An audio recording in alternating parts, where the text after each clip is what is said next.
Yo les potes, bienvenue dans cette nouvelle vidéo. À moins d'un coup de tonnerre, à moins d'un énorme retournement de situation, Christophe Galtier va s'asseoir sur le banc du Paris Saint-Germain. Ça ne sera pas Zidane, même si d'autres médias annoncent toujours que Zinedine Zidane au Paris Saint-Germain, c'est une possibilité. Il y a très peu de chances maintenant que ça aboutisse, malgré que Daniel Riolo, hier soir dans l'after-foot, nous dise qu'il y a toujours des discussions avancées avec Zinedine Zidane, mais pour l'instant Zinedine Zidane, ça ne l'intéresse pas apparemment. Zidane veut l'équipe de France. Je pense qu'à la Fédération française de football, on lui a promis le poste de sélectionneur, parce que sinon je pense qu'il aurait accepté le Paris Saint-Germain, parce que d'après des sources internes, Zinedine Zidane ne dirait pas non au Paris Saint-Germain quand il y aura une possibilité peut-être dans plusieurs années. Voilà, ça reste une possibilité. On a appris aussi qu'apparemment en 96, Michel Denisot, à l'époque président du Paris Saint-Germain, avait une possibilité de recruter Zidane, mais Zidane avait finalement opté pour les Girondins de Bordeaux.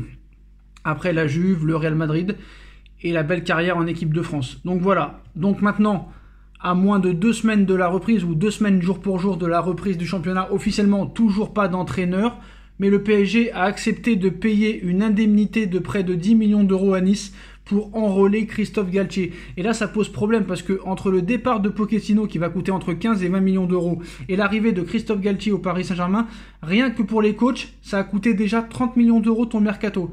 Et ça, pour moi, c'est irresponsable. Voilà, très clairement, c'est irresponsable parce que non seulement tu vires Pochettino, bon ça c'est mérité, mais tu ne prends pas mieux sur le papier que Pochettino. Après, peut-être que je vais me tromper, peut-être que Christophe Galtier va révolutionner ce vestiaire, va révolutionner le jeu du Paris Saint-Germain, et qu'à la fin, on s'excusera. Mais je suis désolé, quand tu vires Pochettino, qui n'a strictement rien gagné, pour prendre très clairement Christophe Galtier, qui vient de finir sixième de Ligue 1, même s'il a été champion de France avec Lille, mais 6e de Ligue 1, pour gagner la Ligue des Champions, et produire du très beau jeu et faire une révolution, je sais pas si c'est la meilleure chose à faire. Après, j'espère me tromper.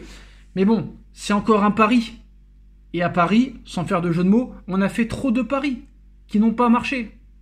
Et le seul très clairement qui avait le niveau d'entraîner cette équipe et les stars, on l'a gardé que 1 an et demi, c'est Carlo Ancelotti. Et quand Carlo Ancelotti est parti, Ligue des Champions 1 an plus tard avec le Real. Ligue des Champions cette saison avec le Real, plus la Liga, plus la Super Coupe d'Espagne. Pareil pour Emery, il s'en va. Europa League, Tuchel, il s'en va. Ligue des Champions. Qu'est-ce que vous voulez que je vous dise? Il manquerait plus que Pochettino gagne la Ligue des Champions l'année prochaine. Bon, ça paraît quand même très peu probable.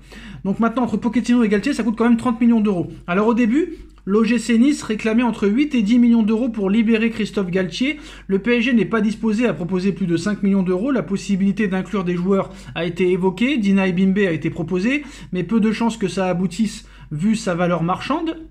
En plus de ça, l'OGC Nice a poussé très fort pour recruter Djedji Gassama au Paris Saint-Germain dans le cadre d'un transfert.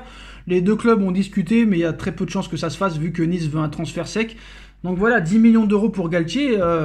Galtier, il n'a pas un palmarès fulgurant, il n'a pas une identité de jeu et une philosophie de jeu vraiment très appétissante, donc c'est vraiment très compliqué. Donc maintenant, on verra si le mercato va avancer. Normalement, Vitinha va signer au Paris Saint-Germain en début de semaine pour la somme de 40 millions d'euros. Le PSG avance sur Renato Sanchez, sur Scamacca ainsi que sur Skriniar. Mais d'après Romain Molina, le PSG ne va pas compter ses sous cet été pour le mercato. Donc maintenant, qu'est-ce qui va se passer pour les indésirables? Parce que si tu veux prendre des joueurs, il faut que les indésirables s'en aillent, excusez-moi. Et là, ça va être très compliqué. Donc maintenant, sur l'hypothèse de Zinedine Zidane, tant que Galtier ne sera pas officiellement intronisé, il y aura des rumeurs sur Zinedine Zidane. Daniel Riolo, toujours sûr et certain que Zidane va venir, mais il est quand même en train de chercher des excuses et des arguments pour nous expliquer pourquoi Zidane ne va pas venir. C'est très très facile, mais bon voilà, c'est comme ça, c'est le jeu des journalistes, c'est le jeu des médias. On l'a vu dans l'émission d'Estelle, se vanter de dire que Zidane va arriver. Là, il est en train de nous expliquer qu'apparemment des joueurs comme Kylian Mbappé, Keylor Navas, Sergio Ramos essayent de convaincre Zinedine Zidane de débarquer au Paris Saint-Germain. Après, c'est pas une très bonne nouvelle pour la Coupe du Monde, que déjà Zidane, on lui a promis le poste. Ça veut dire que Deschamps a une très grosse pression. Et on a vu en Coupe du Monde 98 à l'Euro 2000, tu étais la meilleure équipe du monde. Tu es arrivé à la Coupe du Monde 2002, tu t'es fait éliminer au premier tour sans marquer un but. Euro 2016, tu te fais éliminer dès les quarts de finale de l'Euro 2004, excusez-moi, de l'Euro 2004 contre la Grèce. Alors qu'à l'époque, il n'y avait pas de 8e de finale à l'Euro. Donc voilà, c'est pas très bon signe. Après la Coupe du Monde 2018, vainqueur. À l'Euro 2020, tu te fais éliminer dès les huitièmes contre la Suisse. Et là, ça pourrait être pareil. Hein. Honnêtement, attention. Donc voilà.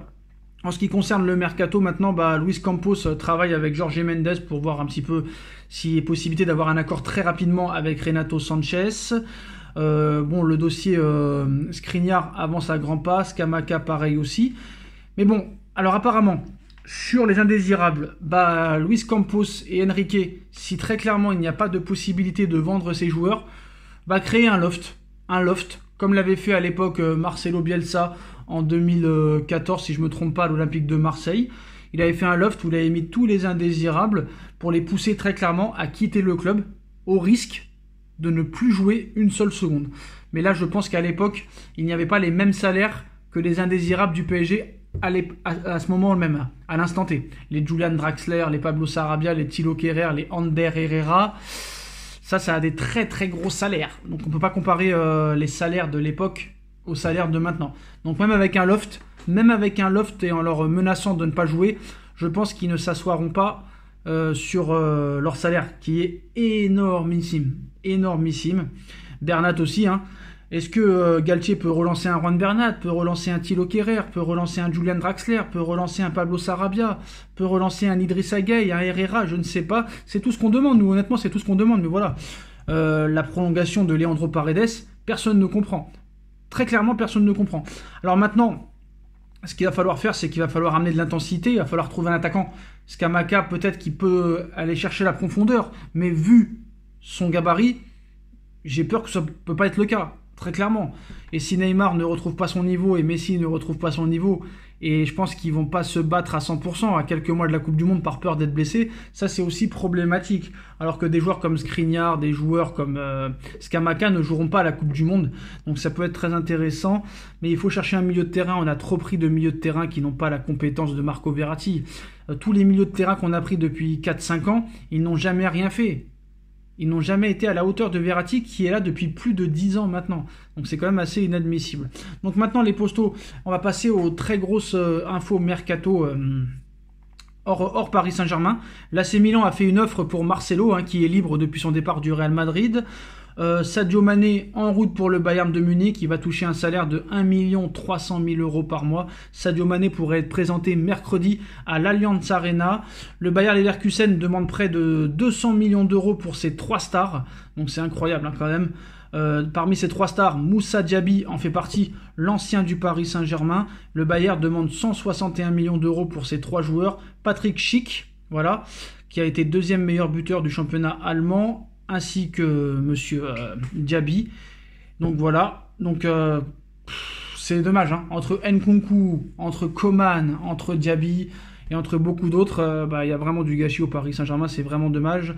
Le grand retour de Romelu Lukaku est bientôt bouclé, hein. Après un départ pour 115 millions d'euros il y a à peine un an, Romelu Lukaku va revenir à l'Inter de Milan pour un prêt. Donc voilà, même la lumière est en train de partir en folie, les postos. Un prêt payant de 10 millions d'euros hors bonus, donc vraiment l'Inter de Milan fait vraiment de très bonnes affaires.